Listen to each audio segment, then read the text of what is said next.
Hey you guys, welcome back to my channel. Oh my god, it's been so long since I've uploaded a video. I want to say it's been what, maybe a month or so. We had our baby boy, just trying to find some kind of schedule. I put so much time into my baby boy and so much to where like I just didn't have time to do things for myself. I was just having a hard time finding time to do things that, you know, just to go to the bathroom, to go eat, to go take a shower, just film videos for you guys. Now that I've adjusted somewhat of a schedule, I can know exactly when I can plan out things like this. So I decided to do a sit down video on how, you know, how everything went, you know, just a birth story, how everything went. So reveal his name. I know if you follow my Instagram, you should know his name by now, but if you don't and you just watch my YouTube videos, then, well, I guess then you're gonna find out from this video.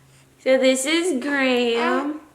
This is Graham Alexander, born November 8th, 6 pounds, 13 ounces. Guys, follow me on Instagram. I have a really cute picture of him for his 1 month photo. All of my social links down in the description. So let's get into it. Let's get into the birth story. I want to explain everything like from the very beginning when I first started getting contractions. A week before I got, you know, I was getting contractions, I actually was feeling like a lot of cramping. For the first time when I started getting cramps, I thought that was strange because I've never had any kind of cramps throughout my entire pregnancy, and I was like, literally the cramps felt like I was about to have my period. It wasn't like very intense cramps, it was just enough to kind of irritate me. So fast forward, so like a week later, November 3rd is when I had my doctor's appointment. They did a cervix check, and I was not dilated that day at all, but I was 50% effaced, which means the cervix is halfway thinned out. That was November 3rd, okay? November 6th, so 3 days later, seeing spots of blood, and it wasn't a lot, but it was enough to make me question, because I was like, wait, I've never had any kind of spotting at all. Should I go to the hospital just to make sure? And I was contemplating on it because I was like, man, because it really wasn't a lot, but just the fact that it was blood, I was worried. And so, you know, my friend was like, you know what, just go ahead. She's like, why don't you just go just to make sure? So I went and everything was fine. You know, they checked his heart rate. He was okay. I actually ended up dilating up to 1 centimeter. So in those spare 3 days, I went from not being dilated at all to now I'm dilated to 1 centimeter. November 7th, okay, the very next day, it was 4 o'clock in the morning. I woke up to very, very, very intense cramping. Like, it was so horrible. This is a Saturday, and John normally works half days on Saturday, so he gets off at 12 on Saturday. As time goes by, it started to get more and more intense. At this point, I decided to track it to see if, you know, if there was some kind of pattern, how long they were lasting. By this time, John's, you know, pretty much getting ready for work. I'm still cramping and he leaves for work, and because I was just gonna just be like, oh, because I thought eventually it was just gonna go away. Me being a really nice fiance, I was trying my hardest to just take the pain until he got off till 12 so he could get his hours in. But it was just so painful that I just was like, dude, what if I am in labor, and, you know, if it's already like this painful already, I can only imagine how it's going to be even more down the line. And I was more worried that if I waited too long at home, that I wouldn't have the option to get the epidural, because my whole thing was I was going to try to do it without epidural.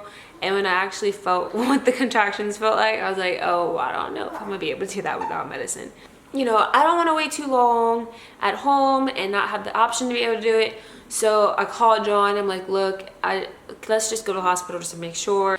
We get there, we get into a room, which is so cool. My nurse was actually one of my classmates, I graduated with her, went to school with her and everything, so I thought that was really cool. Shout out to Summer.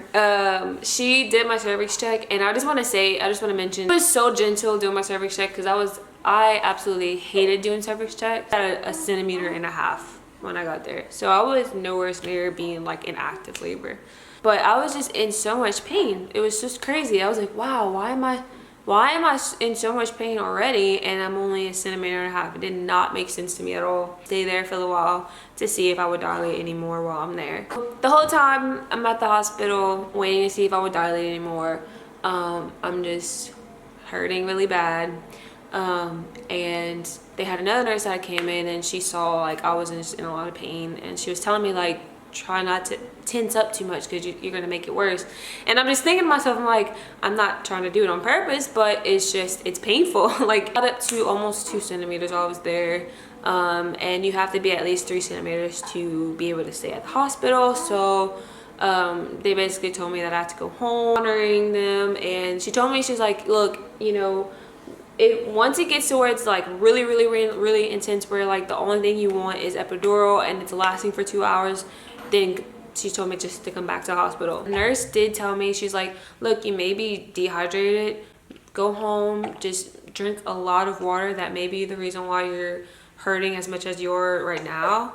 So she's like, drink a lot of water, take some Tylenol, take a warm bath, you know, and see how that works. So by the time we left the hospital, it was like 3:30ish, and I was hungry by the time. I was starving. I decided I wanted Popeyes, so John drives me to Popeyes. Immediately, as soon as I got home, John made me get the water running. I was just trying to drink some water. I was sitting in the bathtub eating and drinking water, and as I wanted to get some food in first before taking Tylenol, because I didn't want to take it on an empty stomach, because I know how my stomach is. After I took my bath and I ate and everything, I went to go lay in bed.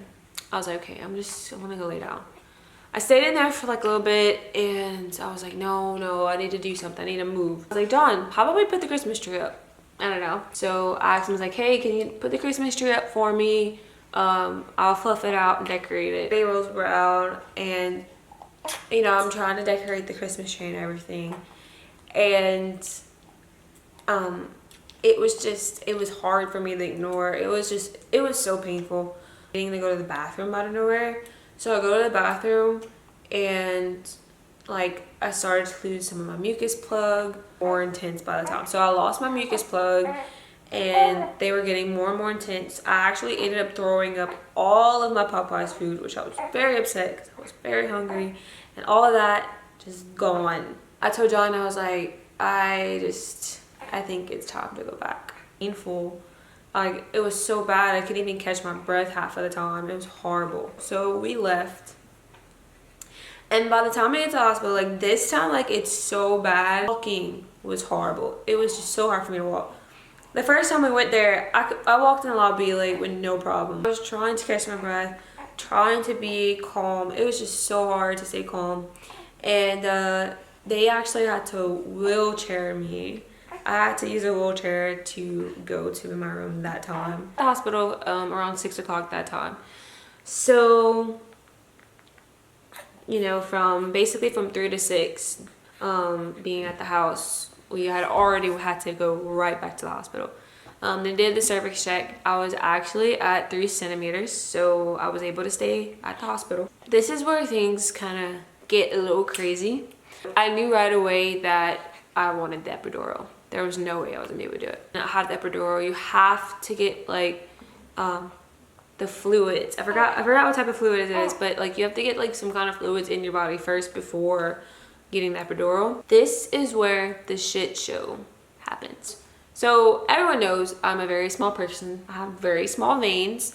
And to add on to that, I was freezing.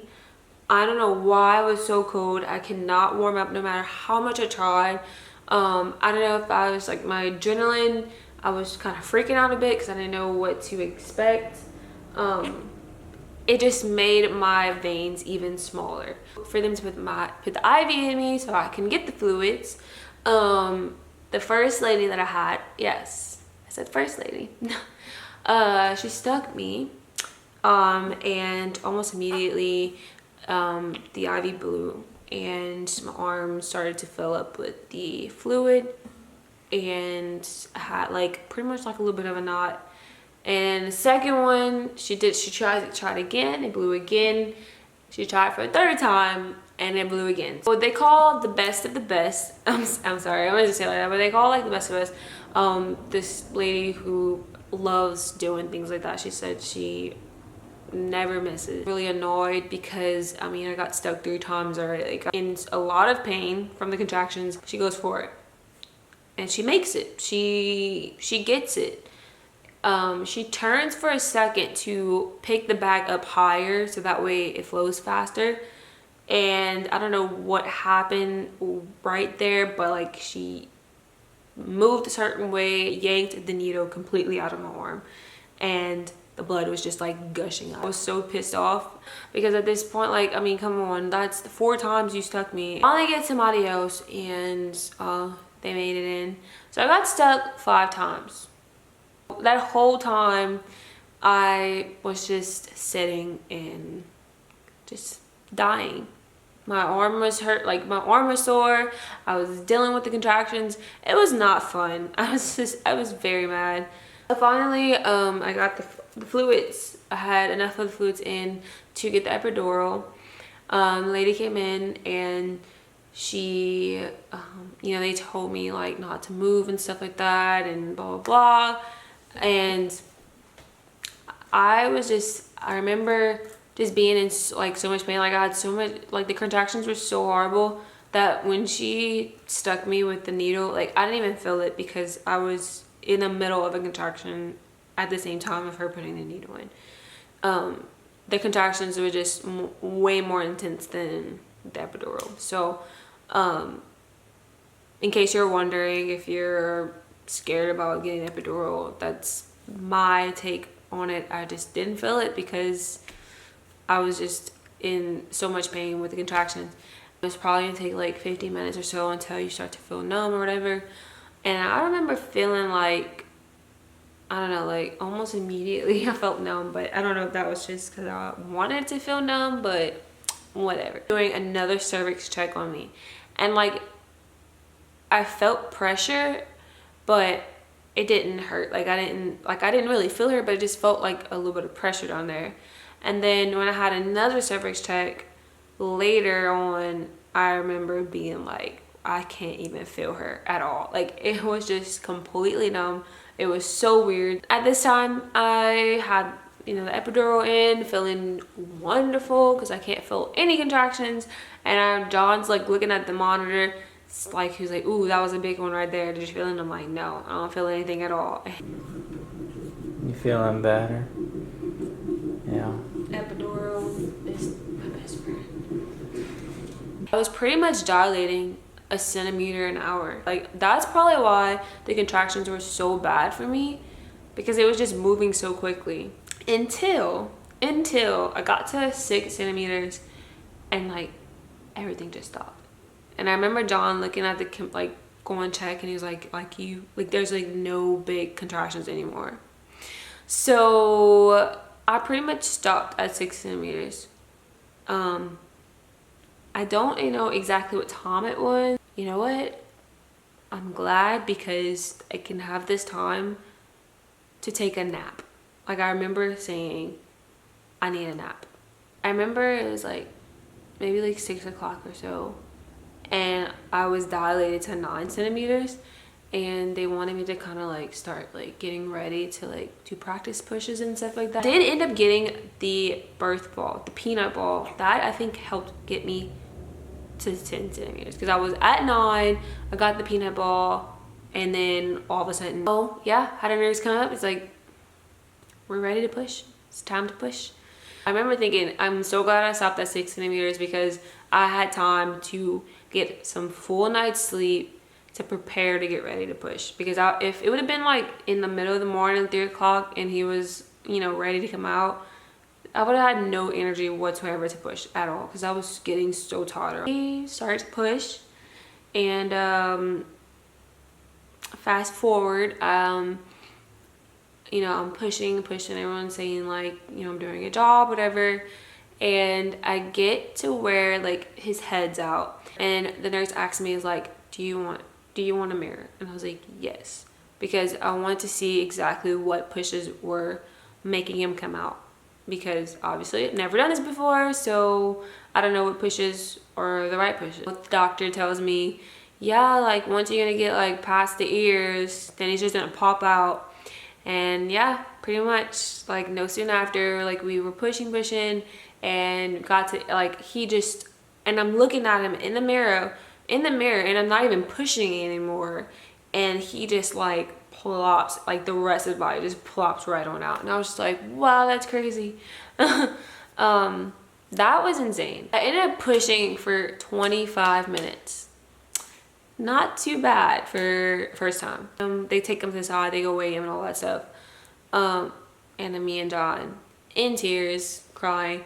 And I really wish that I was able to, I had my camera because I wanted to film the whole birthing process. I wasn't allowed to film, and I was very upset about that. John was able to get a clip of him like on the weight, like the table, whenever they were weighing him and everything.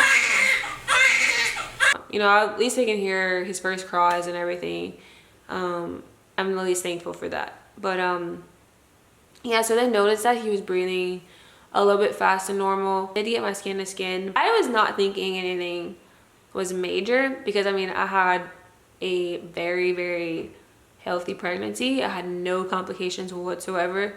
They ended up taking him to the nursery first, monitor him and make sure everything was fine. I ended up having to move him to the NICU, and he was just having a little bit of trouble with his lungs. He was just breathing a little bit too fast.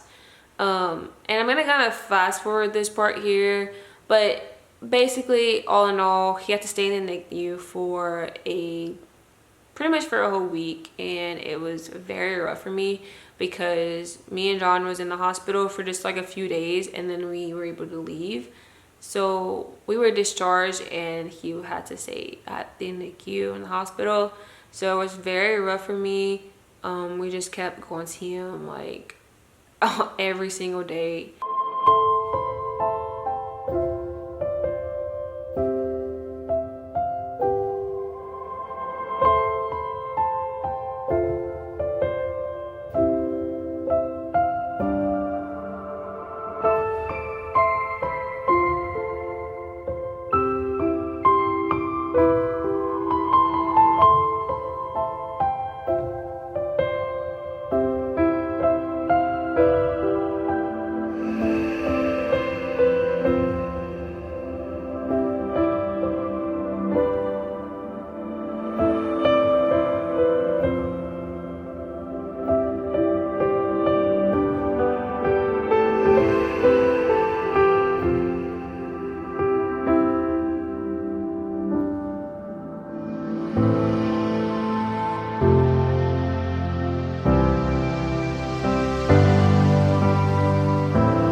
And just trying to bond with him as much as we could, you know, because I mean, we're missing all these first few days while he's, you know, being at the hospital. And the whole time he's at the NICU, basically they're monitoring his breathing and then slowly winging him off of the oxygen to go under light for a little bit, because he had a little bit of jaundice. After like the whole week, he was able to go home, and yeah, I was so happy. I remember I was really depressed. Oh my god, it was so hard, just every day just trying to get an update and hearing that he has to stay another day, and it was rough. And then we got to the point where like I didn't even know when he was coming home. Like they didn't even know, like they didn't have like a set like day of when. So every day, like it was just rough. Like I just wanted him home, you know, because I mean it's my first baby, and I was just stressed out a lot. So in a way, like the positive side of that, I was able to kind of like get a little bit of sleep before having him home, to try to catch up, you know, get some energy in, and also work on breastfeeding, because I've never breastfed before. You know, obviously I don't know how to do any of those things, so the nurses were showing me, you know, all the techniques and all of that. So in a way, yeah, it was probably best, because I was able to learn a lot of that, and before like we left the hospital. So like the last like day of them being at the NICU, you stay at the hospital with them, like their baby is completely good to go home, that you know what you're doing and everything before you leave. And I'm glad that we had that, because we was able to get him to latch on me, and I felt confident enough to be able to go home knowing I can breastfeed him and know what I'm doing. So like I said, that was the positive side of it. But all in all, once we was able to go home, I was very happy. So Graham says he hopes that you enjoyed this video, and what? We'll see you guys in the next video. Bye. Bye guys.